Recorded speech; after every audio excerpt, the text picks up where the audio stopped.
Hey, Car Cosmos family! Ever wonder what's really going on under the hood? Let's break it down and see what makes your car tick. First up, the heart of the car, the engine.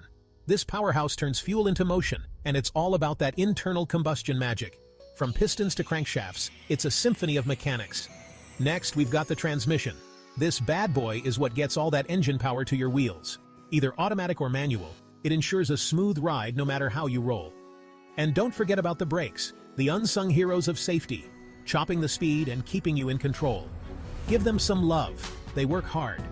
Finally, we've got the electrical system. Think of it as the brain of your car, powering everything from the headlights to the infotainment system. No electrical system? No fun.